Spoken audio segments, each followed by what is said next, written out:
या वैसे भी आते रहते हैं, उनको समझाना था। उनको समझाने के लिए वहां कुछ दिन रहे, कुछ शिष्य भी बने। इब्राहिम सुल्तान ने चेले बनाने शुरू कर दिए, चेले। मक्का में जाकर उसने लोगों को ज्ञान समझाना शुरू किया। कुछ लोगों ने कहा जी हमें अपना चेला बना लो। इब्राहिम ने चेले बना लिए। जो नाम गुरुदेव ने दिया था इब्राहिम ने उनको देना शुरू कर दिया। कुछ शिष्य भी बने। किसी हज यात्री ने बलख शहर में जाकर बताया कि इब्राहिम मक्का में रहता है।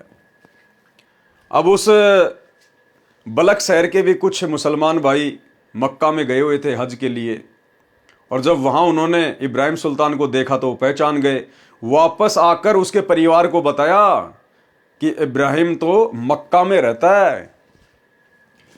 छोटे लड़के ने पिताजी के दर्शन की जिद की तो उसकी माता, लड़का तथा नगर के कुछ स्त्री पुरुष भी साथ चले और मक्का में जाकर इब्राहिम से मिले। इब्राहिम अपने शिष्यों को शिक्षा देता था कि बिना दाढ़ी मूछ वाले लड़के तथा पर स्त्री की ओर अधिक देर नहीं देखना चाहिए। ऐसा करने से उनके प्रति मोह बन जाता है। अपने लड़के को देखकर इब्राहिम पर रहा नहीं गया, एक टक बच्चे को देखता रहा। लड़के की आयु लगभग 13 वर्ष थी।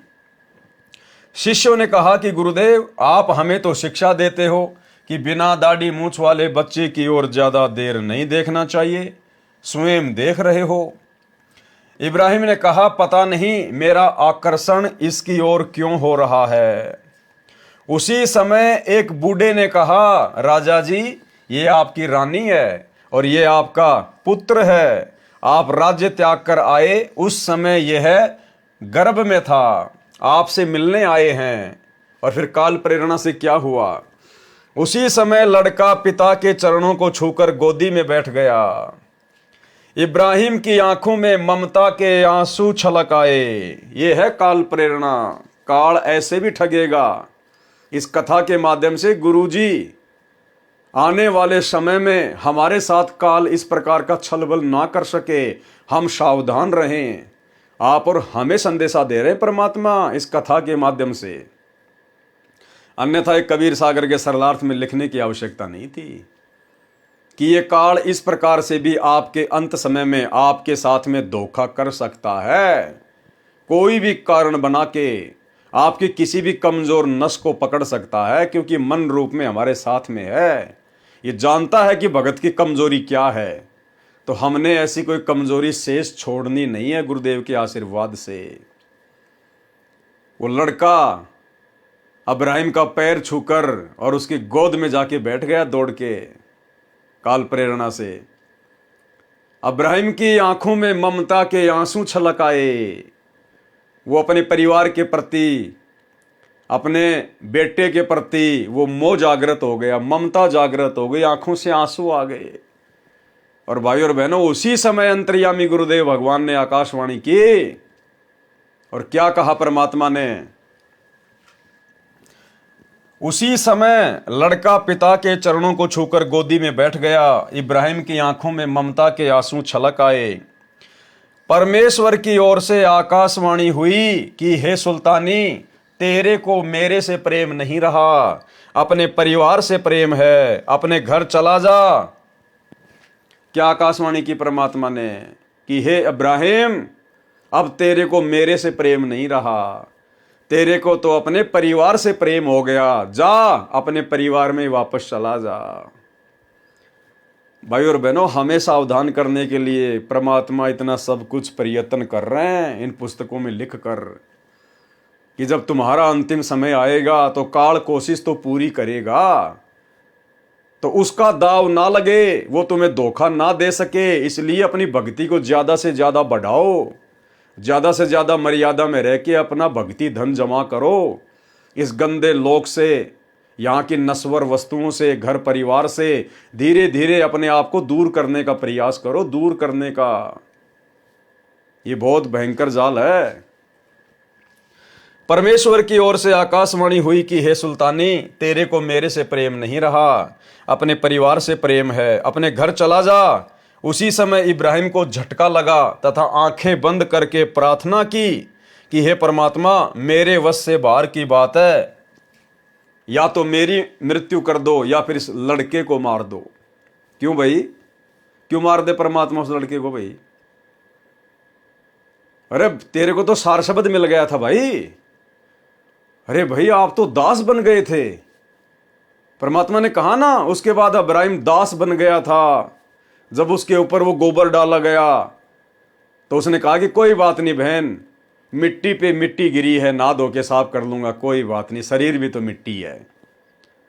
और जब आश्रम में गया तो गुरुदेव ने क्या कहा कि बेटा अब तू सार शब्द के लायक हो गया, तेरे को सार शब्द दूंगा और अब तू दास बन गया। तो फिर ये क्या हो गया यहां पर? कह रहा भगवान मेरे बस की बात नहीं है। मोह ममता में इतना पागल हो गया फिर से। बोला भगवान हे परमेश्वर, मेरे वश की बात नहीं है, या तो मुझे मार दो या इस लड़के को मार दो, बस यही ज्ञान। परमात्मा शिक्षा दे रहे हमें कि विकार मरे मत जानियो, जूं भूबड़ में आग, सतनाम के सुमरण बिना ये मिटे न मन का दाग।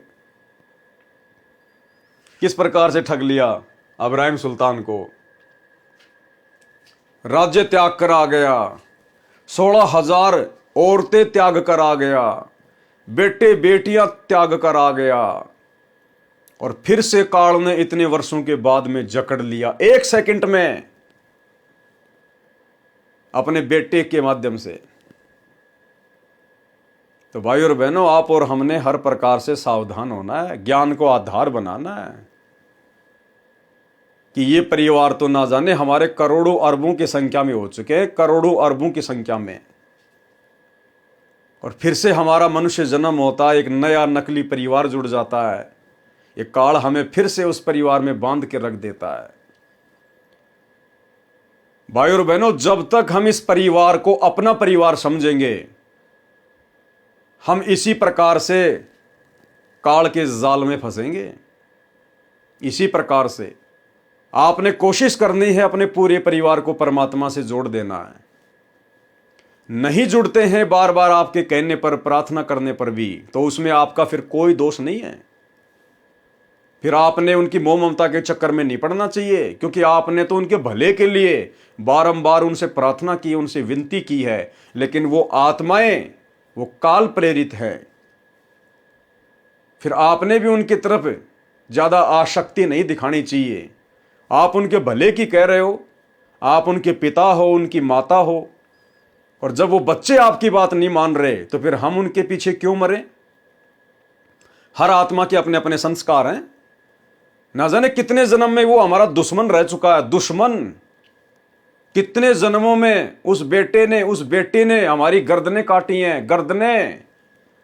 कितनी बार वो कसाई बना है, आप और हम बकरे बने, मुर्गे बने।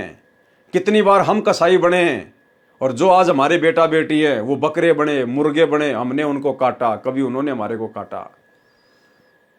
कभी वो हमारा बाप बना, कभी हम उसके बाप बने। कभी हम लोग आपस में जानी दुश्मन बने, कभी हमने सैनिक बनकर एक दूसरे के सिर काटे। वो हमारी आत्मा नहीं है, वो परमेश्वर की आत्मा है, जैसे हम खुद उस परमेश्वर की आत्मा है।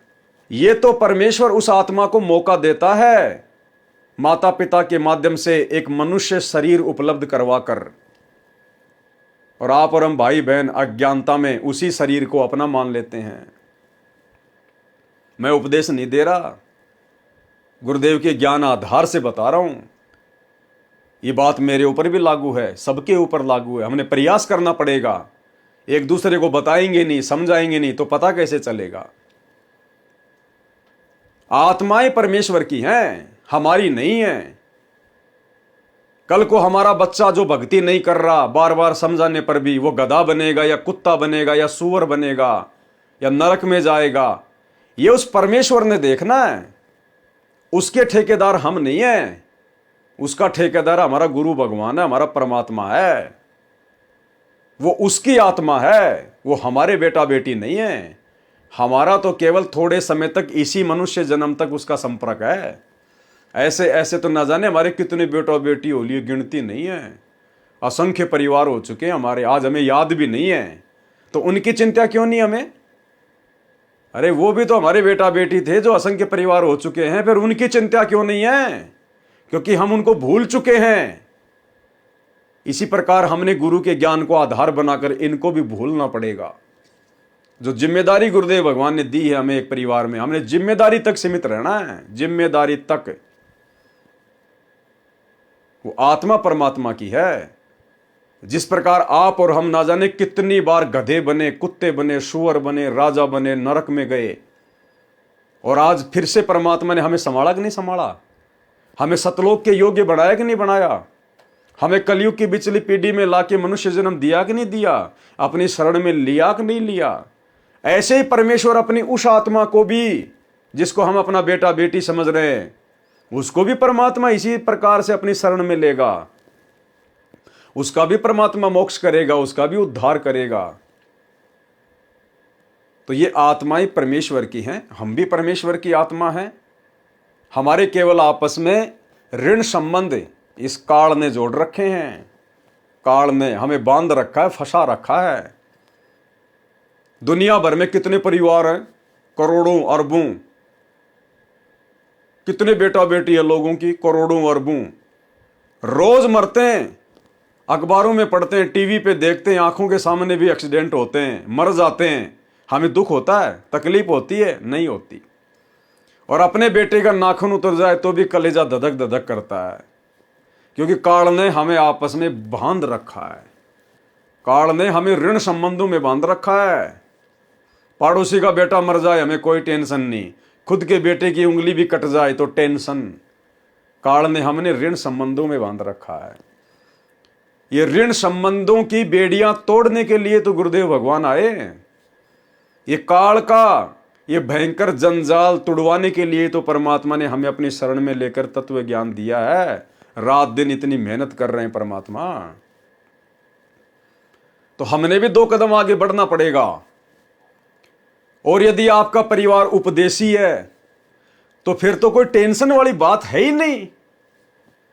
अरे फिर तो टेंशन वाली बात है ही नहीं। 100% तो इसी जन्म में पार होगा, और नहीं भी हुआ तो 84 में तो जाने से रहा। गधा कुत्ता सुअर तो वो बनने से रहा। परमात्मा का वचन है कि जो जन मेरी शरण है ताका हूं मैं दास, और गैल गैल लाग्या फिरूं जब तक धरती आकाश। तो परमेश्वर 84 में तो जाने नहीं देगा, मनुष्य जन्म ही देगा। और मनुष्य जन्म क्यों देगा परमात्मा? फिर से अपनी शरण में लेने के लिए।